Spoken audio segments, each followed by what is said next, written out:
tonight. It's my pleasure to welcome you to the Environmental Commission of Meridian Township, the April meeting. And tonight we have actually a rather large audience given given the usual patterns of this commission. It's my pleasure to sit in for Bill McConnell, who's in Boston right now at a conference. So he couldn't be here, which made him very sad because after we look at the agenda, our first item of business is to hear Jeff Andersen. Oh, whoops, I'm even wrong. The approval of the agenda comes after Jeff. Are you in that much of a hurry? Anyway, okay, the meeting is now officially called to order, and it is 6 minutes after 7. We're running a little behind. But Jeff, you're the first item on the agenda, so Jeff is here to tell us a story about, well, he'll tell us.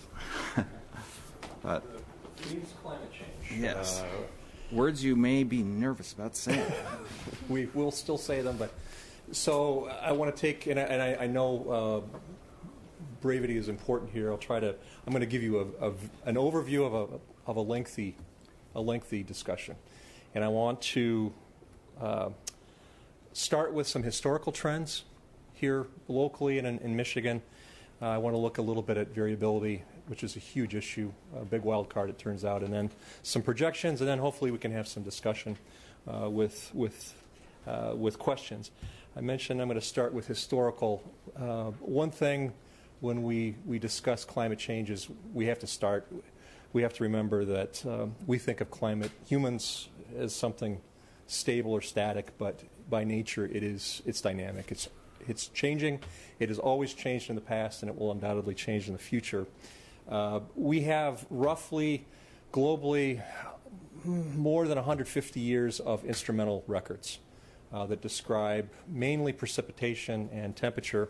What I'm showing here is a global temperature series back to 1880 through the end of December of last year, and each of these individual points that you see here as the bars are departures from a long-term 100-year average. So the blues are cooler than that 1901 through 2000 average. The reds are warmer than that. And what you can see here globally, using the best information we have, and this is not an easy thing to do, but you can see that globally the surface temperatures have risen somewhere on the order of 1.5 degrees to a little bit less than 2 degrees Fahrenheit, especially since the early part of last century, since about 1910. The debate 20 years ago, we could have debated perhaps whether or not the Earth, the globe as a whole, was warming, but it's very difficult to do that. The 3 warmest years on record all were the last 3 years, 2014, 2015, 2016. Things are getting warmer, especially since the middle of last century, and you can see that is evident from the graph. Now here in Michigan, if we put the best data that we have together for the state of Michigan, this is looking at mean annual temperature. Each of the individual dots here is an annual temperature for that given year.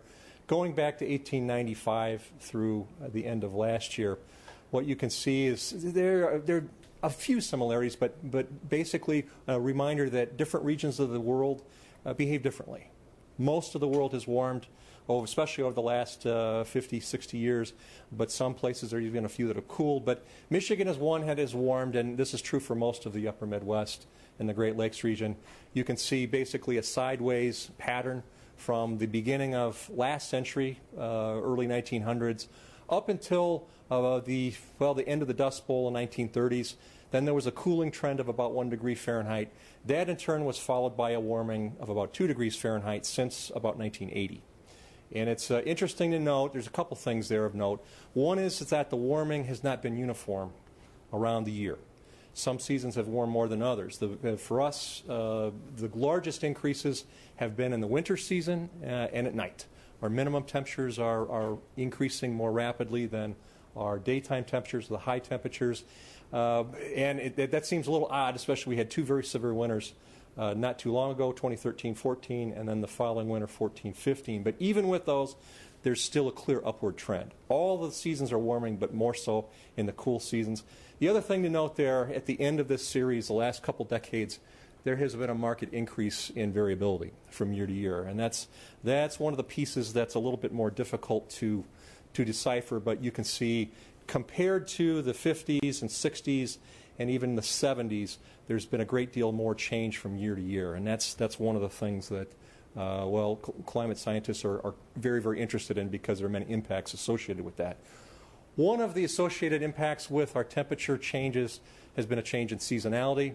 This is a little bit of a strange graph, a spaghetti graph here. There are 3 series on here, but it's basically looking at the dates of the last freezing temperatures of the spring each year, and that's in green. The first freezing temperatures of the fall are in blue, and then the time in between those 2 dates, the so-called frost-free growing season in between, is in red.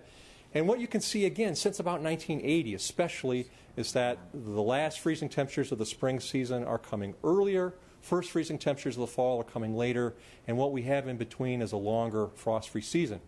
We've looked at this in detail in Michigan. This is a regional plot, but in Michigan we've had, it's not symmetrical here, there's been more change in the spring. And so our spring warm-up is occurring now fully 10 days, some cases even more than that, earlier than it did just 30 to 40 years ago. That's a big change. So springs are coming earlier. There have been, of course, exceptions to that, but the long-term trend is certainly in that direction. Arguably the most significant change, I think, in Michigan and the Great Lakes region, and this is also true for most of the upper Midwest, is it's becoming wetter. We have some nice illustration outside today. But if you look here, again, the same time frame, 1895 to 2016, you can see the 30s, the driest, benchmark driest decade on our historical record. Ever since the 1930s, it's become wetter. There have been a few periods where it's a little bit less, but in general, 10 to 15% increase in annual precipitation since the 1930s. That translates to 3 or 4 inches of water, approximately more than we had just 50 years ago. So to put that in perspective, our annual precipitation here locally is somewhere on the order of 33 inches, give or take an inch depending on where you are. And so what we have here now is essentially a whole extra month plus, maybe 6 weeks of extra, and that's even warm season precipitation, because we have more precip climatologically in the warm season than we do in the cold season. So we've got a lot of extra water to work with that we didn't have before. That's important for many, many reasons. I'll show you just a couple in a second. So how is it getting wetter? Well, there's 2 reasons for that. One is that we have more wet days now than we did before, so more days with measurable precipitation. The other is, of course, you have more precipitation per event. We're having more extreme events, and that's what this graph depicts here. Once again, this is actually for Michigan, Wisconsin, and Minnesota collectively, but this is looking at the, daily precipitation events way in the tail of the distribution, very, very heavy events, and how they've changed. And of course, you can see an increase. This is true for 1-inch events per day, 2-inch events. All of those have increased significantly here, especially over the last few decades. So that increase, again, that you saw is due to both more extreme events plus more wet days. A couple of pieces of note here about variability. I mentioned that just a second ago, and extremes, but the issue here is that even though climatic extremes are relatively uncommon, they're rare, they many times account for a majority, or at least a large portion of impacts on our both human and natural systems. It's important to look at them, and we've had our share over the last several years. I've mentioned a few here. If you remember the crazy March of 2012, the heat wave, which was followed by the worst drought in over 25 years. And that, in turn, was followed by the second wettest year on record in 2013. The winters that we'd like to forget, or many people would like to forget, unless you're in the winter outdoor recreation business. Terrible winters, 2013-14, and then, of course, was followed by, record warm December 2015. We had the 5th warmest winter 2016 now, this past year. It would have been even higher than that, but December was relatively normal. So we've had a great deal of extremes here to to experience or observe locally. One of the differences here that's very, very, I think, noteworthy is because of the extra precipitation, the frequency and severity of drought here in the Great Lakes is decreasing. And that's what this particular graph depicts. Greens are surpluses, are abnormally wet periods. The brown, yellow color here are drought years. You can see once again the 1930s just stands out above everything else in terms of droughts. There were some severe droughts also the late 50s, early 60s. But look what happens over time. There's more and more green. And so we're translating directly into a decrease in drought. The 2012 drought, interestingly enough, is the last one there. Look at that. I mean, compared to some of what's occurred in previous decades, and that was a huge economic impact in the state, but at least by climatological terms, it was relatively minor. So that's one impact. And of course, you can look at that certainly as a positive. There's pluses and minuses to all these. But that's one. Here's another one in terms of extreme minimum temperatures in the cold season, in the winter. This is a change in the plant hardiness zone index. And you see on the bottom here the old map back taken from 1951 through 1980 data, and then the update, which was just published a couple of years ago. And because of the warming of our winter temperatures, we now have typically a full zone, needs for less hardy crops or plants. And so almost all the U.S. is the same way. We've all, again, it's less stressful during the winter. That's another impact. This one is an interesting one as well. This is the number of major weather-related disasters in the United States. That's what the large graph is here between 1980 and 2016. The inset over on the top is a similar graph, but it's for globally. And the most common billion-dollar weather disasters here in the U.S., of course, are, not surprisingly, are tropical cyclones, hurricanes, but drought also plays a major role here. Heavy flooding, rain events. We've got a couple winter storms in there, but what you can see and what the point is here, you look at that, and there's an increase, at least in the number of these disasters. And note that they are all inflation adjusted, so it's all the same dollars, but we have an increase in the events. The real interesting point is that the actual numbers of these events have not increased. And so when you ask yourself, well, if the events themselves, severe weather, for example, has not increased over the past time, why do we have more of these events? And the answer, of course, is that we have more things in the way. We're more vulnerable. And I think that's one of the points we have to look in the mirror occasionally. And this is not a trend that we should be we should be concerned about, I think. And this is true in other parts of the world as well, not just the United States. Want to finish up with some projections for the future, and this is a difficult thing to do, but the science is getting better and better, we think a weather forecast for the next 48 to 60 hours is difficult. It's a whole different world to try to project out decades in the future. Many economic assumptions are necessary. There are societal assumptions about a society, efficiencies. There's all sorts of things that have to be made, and so what we have collectively with the latest projections is this graph right here for Michigan. These are projected changes in mean annual temperature out through the end of this century. And you can see, depending on whether, emissions of greenhouse gases, there are a number of scenarios on the far right, but they range anywhere from about 2 degrees Fahrenheit to more than 13 or 14 degrees Fahrenheit. Again, mean annual temperature. That's a huge increase. The higher scenarios are associated with the higher emission scenarios.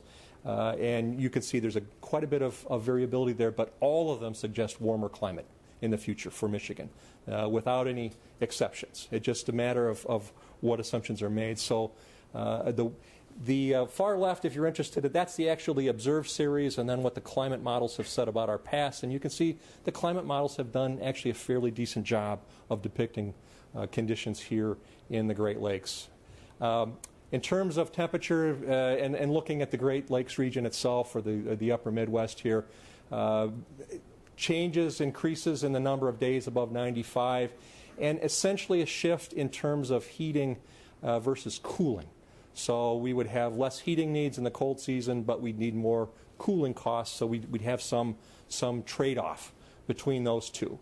an increase in the frost-free season. And it's interesting to note, and you probably have already thought about this, but some of our observed trends over the last couple decades are in general agreement with these projections. That could be coincidental, but I think it's important to note.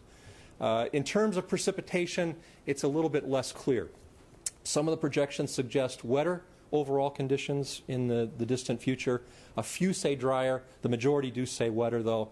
But there's an important, I guess, caveat there, and that is that many of the projections suggest that even if we have increases in precipitation, most of it occurs during the cool season, and we'd have more liquid precipitation than snowfall, with not many changes during the warm season. And of course, those who think about that are natural vegetation, agricultural industry. All those plants, communities depend on water during the warm season. So this is a fairly major red flag. The number of heavy precipitation events is projected to increase. And I think maybe one of the most important things to note about this is not all, but some of the projections suggest that precipitation would become more erratic. And that's a word I wish that the climate, the projections would use, because it's really what it describes. And we've heard statements from the IPCC like we're likely to see both more floods and more droughts. And when most people think about that, they say, well, that doesn't make any sense. There is one physical way, though, that can happen. And, of course, that's, yes, we have more precipitation, but it falls on fewer days. And so we do have more periods without precipitation. That's again, that for most systems, both natural and human, that's not a positive thing. That's actually a very negative thing. And so that is where that statement comes from. And it's something, there's less confidence about that, but that is one of the pieces of the projection. And so just to summarize, this is a very brief overview here. Warmer and wetter has recent historical trends, but not all of it seasonally, more warming in the cool seasons. Precipitation, I didn't mention this, but it's more uniform. The increases in precipitation have been more uniform across the seasons. I didn't talk a lot about the Great Lakes, but they've been warming up as well. Less ice, both less amount of ice and less time, ice coverage on the lakes. The projections for the future are in general agreement.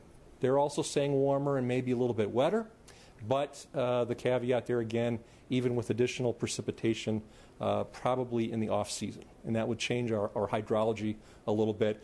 And with these changes, warmer and wetter, note that you've got a whole bag of both positive and negative impacts, depending on your sector or what type of economic activity you're talking about. Many of these, though, even for some of the beneficial impacts, agriculture would be one that would likely benefit, at least for the short term, with this. And that's some research that I do. But in the distant future, the changes become a little bit too large, unless there's major changes in technology, and hopefully there would be. But the last parts of this, and this is a sort of common sense, the climate is changing, and it means that we have to be more dynamic in terms of our planning and thinking ahead. And one of the wild cards still, one of the things that these projections do not do well are these extremes. And that's one of the reasons I talked about it. Yes, we historically, we can see these things and see changes in them, but because of the scales of the model projections and so forth, they just don't do very well. There's thought that some of them may increase in the future, but it's low confidence at this point. So more research is needed certainly there. And with that, I'll finish up. Hopefully I haven't gone too long or too far over. But any questions, thoughts, comments?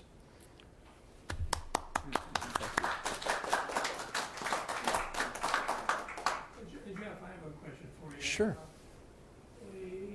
Of necessity, probably scientists are conservative, and I've read at times that actually things are happening quicker than people originally predicted. Right. And I'm wondering if that's true from what you know, and should we expect things to actually be even worse than what is being predicted, or is that... Two thoughts, and they're different. I think they're different scales and time frame.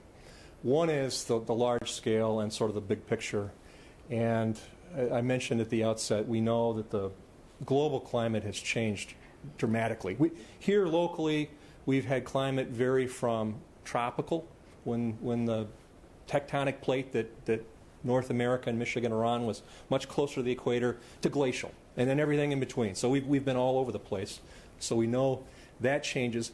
What is concerning about this and what we're talking about here is the time. And we know that these changes take place, but typically it's over tens and hundreds of thousands of years or longer that they take. We're talking now about the same magnitude of change, but in decades. Mm-hmm. And that has happened. We've had meteor impacts and other cataclysmic events that have caused but that's rare. And so the real problem itself is really adapting to this rapid change. That's unusual, and that's some of the, at least for the whole issue, that's one of the biggest problems. So that's the big picture. And specific example of what you're talking about, though, one comes to mind is the melting of ice on the planet, specifically Greenland and parts of the polar ice cap. That is by most measures much faster than had been anticipated. That's one example.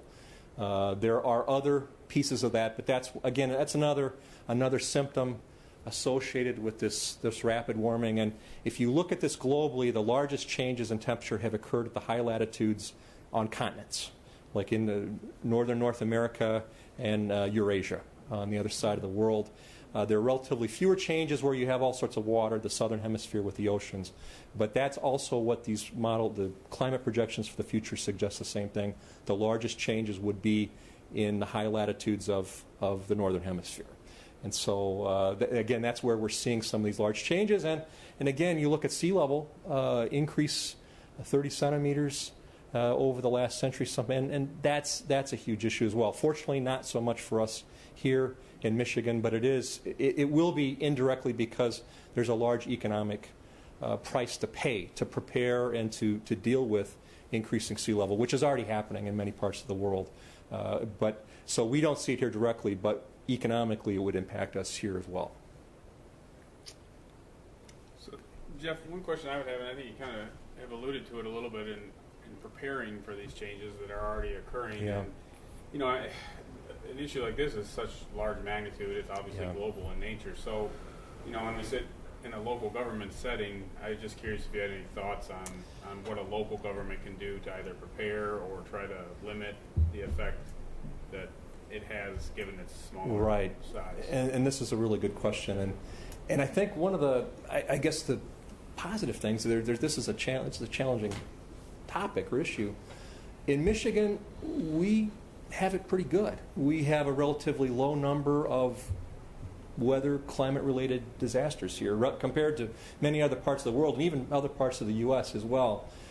I think if I had to, my opinion, the one that has the biggest potential impact for us and the one we really need to look at are these heavy rain events. I started with the image on the front of the Detroit area, the huge floods there a couple years ago. That had an economic impact depending on who you look at. It was certainly hundreds of millions, if not $1 billion, one event that did that. And so I think for us, if we look ahead at what we really have to look at, it's that infrastructure and how we deal with excess water. That's a big, big deal. And as our infrastructure, of course, ages and changes, it's even more compelling reason we have to. And it's not an easy one because of course, there's an economic cost to that. But if I had to put on the top, that would probably be at the top of my list, at least in the one we have to pay attention to. Some of these other impacts, milder winters, most people, again, there are some industries that do, but many people would complain about that. We have more water for the agricultural industry. That's a good thing. We can show benefits already, but some of those are short-lived and you can have too much of a good thing. But these flooding rain events, I think, are a real challenge, and we have already seen examples of this in the not-too-recent past. Yeah, so that raises a really important reference point, which is that you've got these graphs with sort of what is the reference point? Where do you set the zero? And of course that's, as an academic, I'm used to doing that all the time. But as somebody here representing the township, or at least thinking about the future of the township, one of the reference points is the definition of a 100-year flood, and every every house, every construction project, every consideration of wetlands, et cetera, ultimately has some reference to those kinds of numbers. And I'm just wondering, are we seeing in certain areas people actually revising the reference points themselves? And if so, is there any sort of systematization of how to approach those things? Well, as a good academic, I brought extra material. Good, of course. So, no, usually just you in have case, you never about know. 200 slides after the 20 that you actually present. I've got a couple extra, but this one is and it's a great question, but I think it tells a story. So this is a chart of, this is for the Lansing area, and these are 2, 10, 50, and 100-year, 24-hour, so one-day events. And there's a couple lessons here, but the first one is the top line there, the TP40, that's technical paper 40. These were the legal standards back for decades.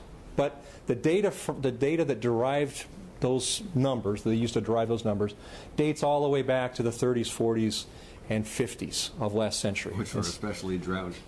Right. So think about what you've just seen. And so if you look at that, the 100-year event, daily event, 4.8 inches. And that's what the legal standard was for Lansing for decades. Up until recently, there was another study done by Jim Angel at the Midwest Regional Climate Center in Champaign, Illinois. That had a larger data set, and you can see with theirs, that took data up through the 90s. It increased up to 5.25 inches.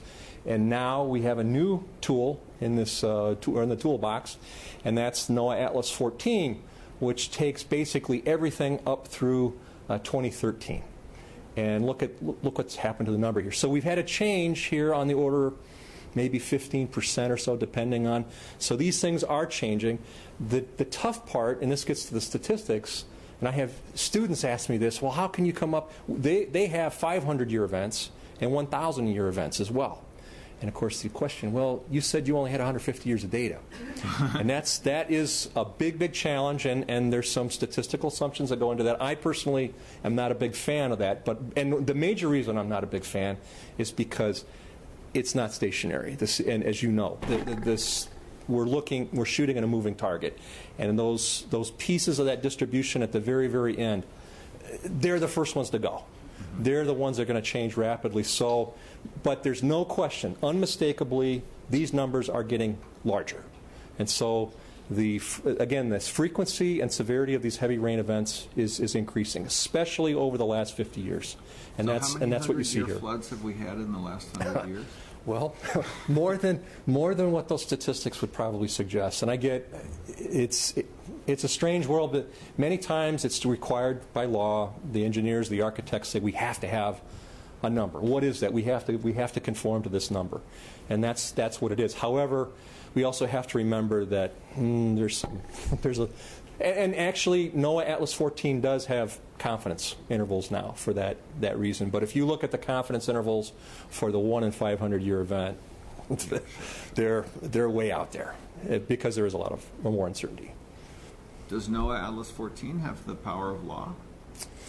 I believe it does now. It's a federal funded project. I think I'm not positive, but I think that it does. That is, in my knowledge, that's used as a legal standard. So those reference points sort of automatically get brought to us as we... Right. And I hear a lot, when I have phone calls about this as a state climatologist, and many times I'm asked about the 20-year event. If for legal reasons, it depends on the application. But MDOT and there are other organizations that have very stringent rules and requirements on how these things are built. And most of them are less than 100 years, at least the ones that I work with on a regular basis. But almost all of these events, as you can see, have increased in magnitude. Well, part of my reason for asking is personal. I'm actually from Massachusetts, and in Massachusetts, hunks of bedrock that I've played on since I was a baby unquestionably have, 30 centimeters is about right. It's a lot. Yeah. High tide is in a whole different place than it used to be. And for people who don't have that reference point, it's easy to sort of say, well, it's just a little wetter now or something like that. But that's a well-defined geometrical measure to me of change that's happened in my relatively short lifetime. And there's very, very strong, observations and evidence to back that up. Right. About it's different and a little bit different in some places, but it's unmistakably higher. Right. Other questions? Thoughts or questions? Yes. Oh, sure, please. Thank you for coming tonight. Oh, you're welcome. You're welcome. I love hearing confirmation of what I've observed over the last 40 years. I'm a sugar farmer here in Meridian Township, and so I have to pay very strict attention to the freezing temperature in the first Beets? Sugar beets or? maple. Oh, I should know better. The time of the first sap day has changed from, it used to be, and all the sugar farmers around here will tell you, it used to be March 15th. And we've had so many recently that have February. In January even? January. But the average is 3 weeks greater than it used to be in the 40 years I've been doing it.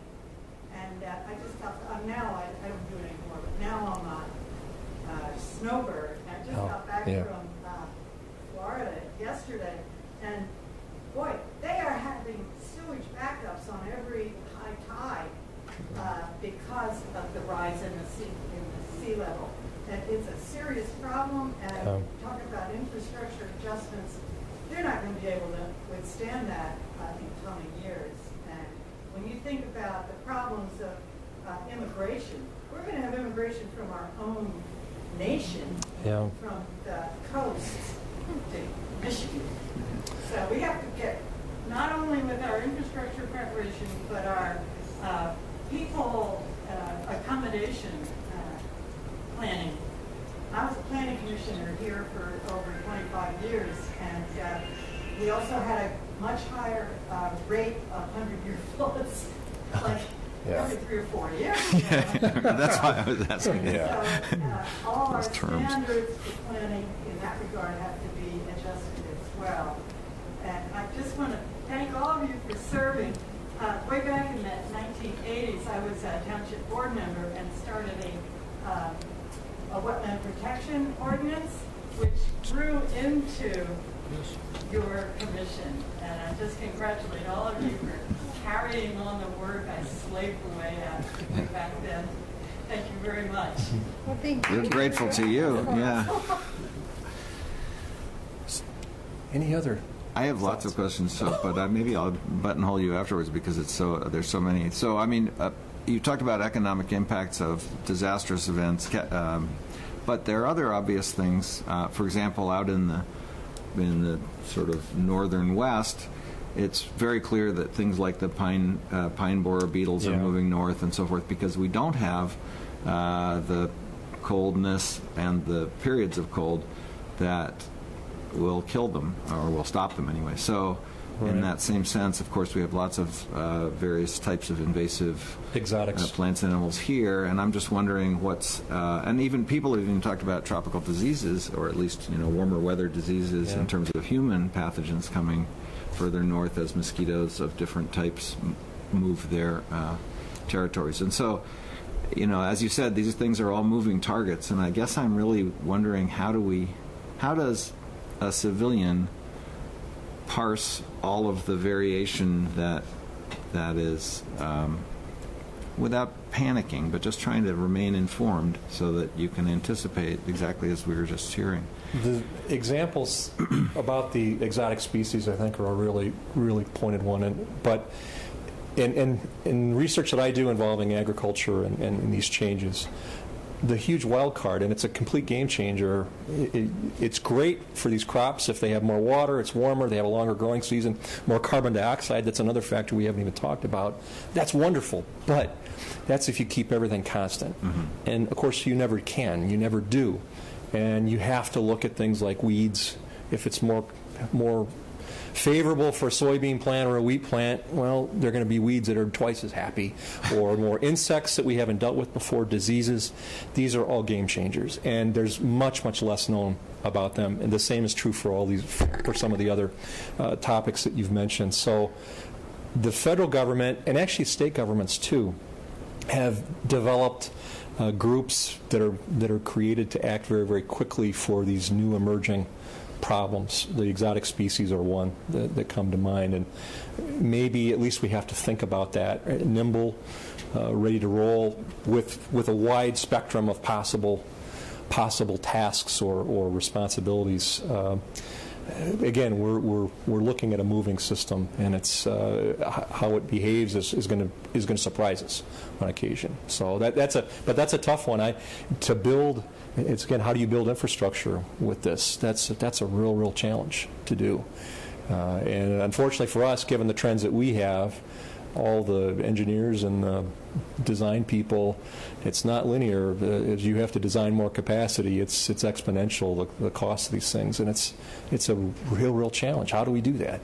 And I don't know if anybody knows the answer to that, unfortunately. Well, thank you very much. That was my pleasure. Thank you. And if we can ever provide or help with input information or data of any, we definitely have a fairly complete, at least where we've been, and we also have projections of at least what's anticipated ahead. But if we can help in any way, let me know. Are you willing to share your slides, or are your slides Absolutely. available on the website of your? Well, it's on your desktop here, so you're welcome to use those. That's fine. Okay. Some of the ones that I've borrowed from various places are referenced, but some of them are mine. So it's okay. You're welcome to use those, so if you like. Okay, that would be great. Thank you. Thank you. Any other questions from our audience? Okay. All right. Thank you so much. My pleasure.